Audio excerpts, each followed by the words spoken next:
পরি, তোমার জন্য একটা সারপ্রাইজ আছে। তুমি পাপা থেকে কি খেতে চেয়েছিলে? তুমি আজকে কি খেতে চেয়েছিলে বলো? কি কি? গুড্ডু, তুমি পিৎজা আর কি চেয়েছিলে? বার্গার। এইটা কি? পিৎজা আর বার্গার চলে এসছে তোমার জন্য। খাটে না, টেবিল চেয়ারে বসে খাও।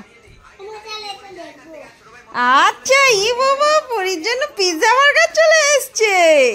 পরি খেতে চেয়েছে, আর না আনলে হয় বলো তো? আমাদের সোনামা একটু খেতে চেয়েছে।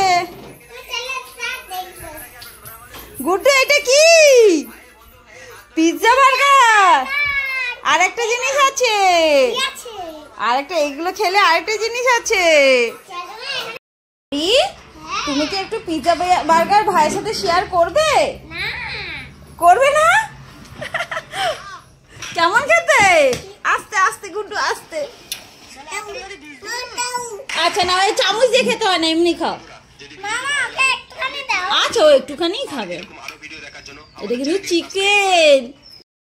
তোমার জন্য কেক চলে এসছে। বাহ, এই স্পুনটা দিয়ে এরকম করে গুড্ডুর জন্য। এই তো, গুড্ডুর ঝাল লেগেছে, আমি হাতে করেই খাই দিই সোনা বাবাকে। এই দেখো, এই দেখো। হ্যাঁ, ওটা যা, ওটা তো ফেলেই দিলি। ওটা ছিল তোর, কি বলে, কালো রঙের, ওটা কি বলে জানো? অলিভ, অলিভ ছিল ওটা। না, ওটা বাদ দে, পড়ে গেছে আবার ওইটা।